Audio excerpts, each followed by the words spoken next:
আচ্ছা, কখনো কি এমন মনে হয়েছে যে আমাদের অন্তরের ভেতরেই কোথাও একটা অদৃশ্য আগুন জ্বলছে? এমন একটা আগুন যা একদম নীরবে আমাদের ভেতরের সব শান্তি, সব ভালো কাজগুলোকে একটু একটু করে পুড়িয়ে ছাই করে দিচ্ছে? সেই আগুনেরই নাম হলো হিংসা। আর ইসলামের দৃষ্টিতে এটা শুধু একটা নেগেটিভ অনুভূতি না, এটা তার চেয়েও অনেক বেশি কিছু। এটা হলো একটা আধ্যাত্মিক রোগ যা আমাদের ঈমান আর আমল দুটোরই গোড়াতে আঘাত হানতে পারে। আজকের আলোচনাটা শুরু করার জন্য এর চেয়ে শক্তিশালী কোনো কথা আর হতে পারে না। একবার শুধু কল্পনা করে দেখুন তো দৃশ্যটা। শুকনো কাঠকে আগুন যেভাবে চোখের পলকে জ্বালিয়ে ছাই করে দেয়, ঠিক সেভাবেই হিংসার আগুন আমাদের অনেক কষ্টে জমানো ভালো কাজগুলোকে, আমাদের নেক আমলগুলোকে এক মুহূর্তে শেষ করে দেয়। আজকের আলোচনার মূল সুর কিন্তু তো চলুন ঝটপট দেখে নিই আজকে আমরা কি কি বিষয় নিয়ে কথা বলবো। প্রথমে আমরা জানব হিংসা জিনিসটা আসলে কি। এরপর দেখব এটা কিভাবে আমাদের ঈমান আর আমলের শত্রু হয়ে দাঁড়ায়, এর পরিণতি কতটা ভয়ঙ্কর হতে পারে, আর সবশেষে এই আগুন থেকে বাঁচার জন্য কোরআনের সমাধান আর আমাদের করণীয় কি। চলুন তাহলে একদম গোড়া থেকে শুরু করা যাক। এই যে আমরা একটা অদৃশ্য আগুনের কথা বলছি, এই হিংসা বা হাসাদ, এটা আসলে কি জিনিস? ব্যাপারটা একটু খেয়াল করলে দেখবেন হিংসার মূল কেন্দ্রে কিন্তু আছে অন্যের ভালো দেখে কষ্ট পাওয়াটা। এটা কিন্তু শুধু আহা আমার কেন এটা নেই এই আফসোসটা না। হিংসা হলো ওর কেন এটা আছে এই যন্ত্রণা। আর এই কষ্ট, এই যন্ত্রণা থেকেই জন্ম নেয় একটা ভয়ঙ্কর ইচ্ছা যে কোনোভাবে যেন তার কাছ থেকে ওই ভালো জিনিসটা কেড়ে নেওয়া হয় বা ওটা যেন নষ্ট হয়ে যায়। অন্যের জন্য এই অমঙ্গল কামনাই হল হাসাদ। ইসলামে কিন্তু এই দুটো অনুভূতির মধ্যে আকাশ-পাতাল তফাৎ করা হয়েছে। ধরুন কারো ভালো কিছু দেখে আপনারও মনে হলো বা আমারও যদি এমন থাকতো, এটা কিন্তু হিংসা নয়। এটা হলো স্বাস্থ্যকর আকাঙ্ক্ষা বা অনুপ্রেরণা। এটা আপনাকে আরও ভালো হওয়ার জন্য উৎসাহ দেবে। কিন্তু হিংসা হলো ঠিক এর উল্টো। হিংসা মানে হলো অন্যের ভালোটা দেখে জ্বলে ওঠা আর মনে মনে চাওয়া যেন তার ওই ভালোটা ধ্বংস হয়ে যায়। আর এটা জন্ম নেয় মূলত আল্লাহর বন্টনের প্রতি একটা অসন্তুষ্টি থেকে। তাই একটা আপনাকে ওপরে তোলে আর অন্যটা আপনাকে ভেতর থেকে পুড়িয়ে ফেলে। আর এ কারণেই এটাকে মহা পাপ বলা হয়েছে। আচ্ছা, তাহলে এটা তো পরিষ্কার যে হিংসা কতটা ধ্বংসাত্মক একটা অনুভূতি। কিন্তু প্রশ্ন হলো, এটা আমাদের ঈমান আর আমলের ঠিক কোন জায়গায় গিয়ে আঘাত করে? চলুন এবার সেটা একটু দেখি। এই কথাটা আমাদের একটা খুব সহজ কিন্তু গভীর প্রশ্নের সামনে দাঁড় করিয়ে দেয়। একই হৃদয়ে কি আলো আর অন্ধকার একসাথে থাকতে পারে? একদমই না। ঠিক সেভাবেই ঈমানের আলো আর হিংসার অন্ধকার একটা অন্তরে থাকতে পারে না। একটাকে জায়গা দিতে হলে অন্যটাকে চলে যেতেই হবে। দুটো একসাথে থাকা অসম্ভব। উপমাটা একবার চিন্তা করে দেখুন। আল হালিকা মানে যা একদম শেভ করে ফেলে, বা সহজ বাংলায় ন্যাড়া করে দেয়।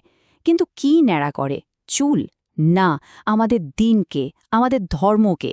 হিংসা হলো একটা নীরব ঘুণ পোকার মতো, যা হয়তো আমরা টেরই পাই না, কিন্তু এটা ধীরে ধীরে আমাদের বিশ্বাসের ভিত্তিকেই ভেতর থেকে কুড়ে কুড়ে খেয়ে ফেলে। আমরা তো বুঝলাম যে এই হিংসা আমাদের ঈমানের শত্রু, কিন্তু এর ফল মানে এর পরিণতি ঠিক কতটা বাস্তব আর ভয়াবহ হতে পারে, চলুন এবার তার কিছু নির্দিষ্ট উদাহরণ দেখা যাক।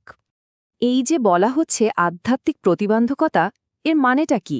এর মানে হলো একজন হিংসুক ব্যক্তি নিজের অজান্তেই নিজেকে আল্লাহর ক্ষমা আর করুণা থেকে অনেক দূরে সরিয়ে রাখে।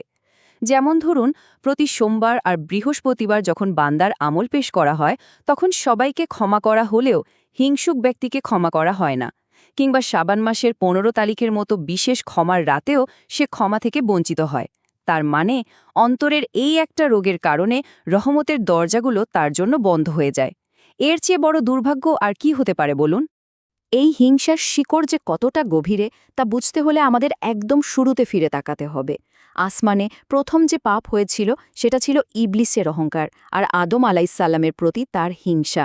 আর এই পৃথিবীতে মানুষের হাতে প্রথম যে খুনটা হয়েছিল সেটাও হয়েছিল কাবিলের তার ভাই হাবিলের প্রতি হিংসার কারণে। দুটো ঘটনার মূলেই ছিল কিন্তু এই একটাই ধ্বংসাত্মক অনুভূতি। হিংসা যেন মানব ইতিহাসের প্রথম খলনায়ক। তো এতক্ষণ তো আমরা এই ভয়াবহ রোগটা নিয়ে, এর লক্ষণ আর পরিণতি নিয়ে কথা বললাম, কিন্তু সবচেয়ে ভালো খবরটা হলো এর সমাধানও আছে। আর সেই সমাধানটা আর কোথাও না, সরাসরি আল্লাহর কালাম অর্থাৎ কোরআনেই দেয়া আছে। তাহলে আসল প্রশ্নটা হলো, এই যে অদৃশ্য আগুন যা আমাদের সবকিছু পুড়িয়ে দিচ্ছে, এটা নেভানোর উপায়টা কি? আর এর উত্তর কিন্তু আমাদের খুব কাছেই আছে। আল্লাহ সুবহানাহু ওয়া তাআলা নিজেই আমাদের সেই পথ দেখিয়ে দিয়েছেন। এই ছোট্ট একটা আয়াতেই কিন্তু লুকিয়ে আছে সেই সমাধান। খেয়াল করে দেখুন, আল্লাহ আমাদের কি শেখাচ্ছেন। তিনি শেখাচ্ছেন বলতে, আমি আশ্রয় চাই। এটাই হলো প্রথম ধাপ, নিজের দুর্বলতাকে স্বীকার করে নেওয়া এবং সর্বশক্তিমানের কাছে সুরক্ষা চাওয়া। এর মানে আমরা বলছি, হে আল্লাহ, এই অনিষ্ট থেকে বাঁচার ক্ষমতা আমার নিজের নেই, তুমি আমাকে রক্ষা করো। এই প্রার্থনা, এই আশ্রয় চাওয়াই হল হিংসার বিরুদ্ধে সবচেয়ে বড় প্রতিরোধা। শুধু আল্লাহর কাছে আশ্রয় চাইলেই হবে না, এর পাশাপাশি আমাদের নিজেদেরও কিন্তু কিছু কাজ করতে হবে। নিজেদের অন্তরকে পরিষ্কার রাখার জন্য কিছু চেষ্টা করতে হবে। তো চলুন এবার এমন কিছু বাস্তব পদক্ষেপের কথা জেনে নিই, যা আমাদের হৃদয়কে এই রোগ থেকে বাঁচাতে পারে। এই 4টি ধাপকে বলা যেতে পারে হিংসার বিরুদ্ধে আমাদের বর্ম। প্রথমত, নিয়মিত আল্লাহর কাছে আশ্রয় চাওয়া, যেমন সূরা ফালাক ও নাস পড়া। দ্বিতীয়ত, তাকদীরে সন্তুষ্ট থাকা, মানে এটা মনে প্রাণে মেনে নেওয়া যে আল্লাহ যাকে যা দিয়েছেন তা তার জ্ঞান ও প্রজ্ঞা অনুযায়ী দিয়েছেন। এই বিশ্বাসটাই হিংসার মূল কেটে দেয়।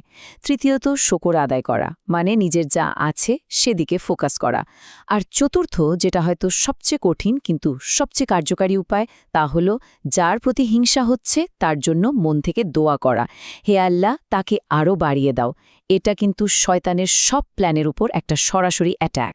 কুরআনের এই দোয়াটা কিন্তু একদম একটা রেডিমেড প্রেসক্রিপশনের মতো।